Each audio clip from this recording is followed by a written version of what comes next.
Now, our guest this morning is a social media superstar. With 519,000 followers on Facebook and 1.2 million on TikTok, he's best known for being talented, talkative, pogi, and a good boy. You know why? Watch this. Siya binigyan ikaw. O, anong binigay sa'yo? Ha? Toys? Binigyan ka ng toys? Binigyan daw siya ng toys ng mga followers niya. Tapos, marami daw binigay ng toys. Nagpasalamat ikaw. Ha? O, nagsabi mo thank you. O, sabi daw niya thank you. Tapos, ha? O, nag-shake hands ikaw. Nagpasalamat tapos nag-shake hands. Oo. Tapos, yung kwento mo yung yung pagpunta pa lang natin doon, ikwento mo sa kanila, yung mga kateyo natin. Tiyo, ikwento mo. Ano? Ang dami daw. Ang daming Ang dami daw tao na pumunta. Ang daming tao? Ang dami daw tao. Tapos, ha? Nagulat daw siya. Tapos pagkagulat mo, oo, gagulat daw siya kasi sobrang dami ang pumunta. Oo. Tapos, nag-perform ikaw. Ha? Nag-perform ikaw. Oo, nag-perform daw siya. Sige, kung tanongin ikaw, anong pangalan mo?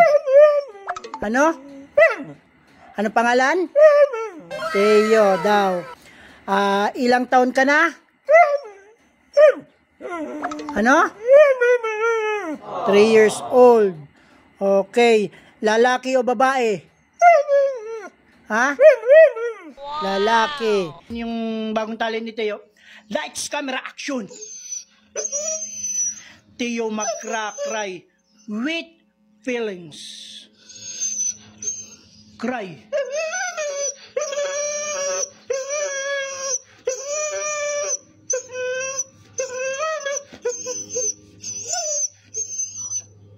Okay na yun.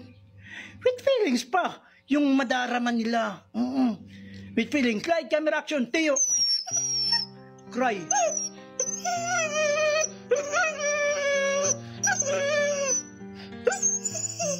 Galing. Galing din. Ang galing. Sorry, sobrang na-engross talaga ako doon. Now, joining us via Zoom is Theo, the multi-talented talking dog, and his fur dad, Romeo, Theo Carinosa. It's a beautiful day, Theo and Romeo. Thank you so much for joining us. It's a beautiful day. Sabi mo hello. Hello. Hello, Theo. Hello sa Romeo. Grabe. First of all, congratulations sa following niyo sa TikTok at sa Facebook kasi grabe talaga. Theo, minsan ba nakakalimutan niya na tumahol na lang? Parang masyadong talking dog ata si Theo eh. Tumatahol pa ba si Theo? Tumatahol naman si Theo pero minsan nakakalimutan niya. Sasabi ko, Theo, bark. Yung bark na hindi na yung bark na intense talaga. Oo. Theo, pag nag-bark ka dapat with confidence. Pag nag-bark ka, how? Sige ikaw, bark. Hindi ganyan. Pangit, hindi matatakot yung magnanakaw niyan. Oh no! Dapat yung with confidence. Oo, with confidence. Wow! Ikaw. Taw na. Taw na.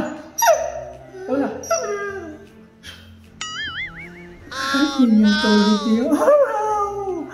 Pag may magnanakaw, sasabihin mo, baka sabihin ng magnanakaw, ang cute. Oo. Ngayon hindi na parang parang tao na pagsalita.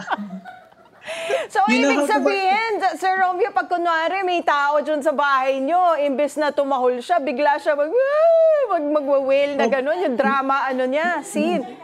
Meron instance na yung sa parcel, imbes na tumahol siya, iba na yung wow.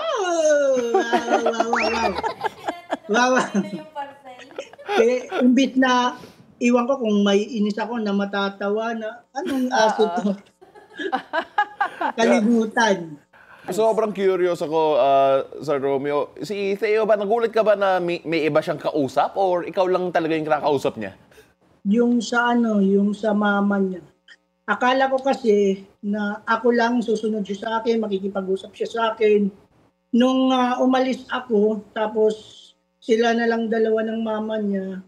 Tapos binidyo ng mama niya na nag-uusap sila. Na sumasagot talaga siya na parang malungkot siya na parang asan si Papa, ganito, ganyan. Tinatanong ng asawa ko na, where's Papa? Miss mo na si Papa? Wama na namin Tiyo. Miss na si Papa. Oh, no! Tomorrow? Bukas? Bukas? Darating na si Papa. Excited ikaw? Excited ang Tiyo? Sige. Sleep na ikaw. Sleepy na ikaw? Sige. Sleep na. Para pag gising mo bukas, andito na si Papa. Ha? Gusto mo tabi tayo? Gusto mo dyan ikaw? Tabi tayo? Tabi tayo mag-sleep? Tabi tayo mag-sleep? Gusto mo tabi tayo sleep? You miss Papa? Nasagot naman siya na malungkot. Grabe. Ang galing. Alam mo, guys, we wish we had more time to talk to you at sana makapag-concert tayo dito ulit. Sana next time live po tayo. Hanap tayo ng banda para kumpleto talaga. Oo. Pero thank you so much for joining us, Theo and Romeo Carinosa. Maraming salamat po and we'll definitely follow you in your social Bye, media. Theo! Thank you. Mag-thank you ko sabi. Thank you. Oh my God, so cute. Thank you. Lakasan mo. Thank you. Thank you. Thank you. Oh my goodness. That was so Galing.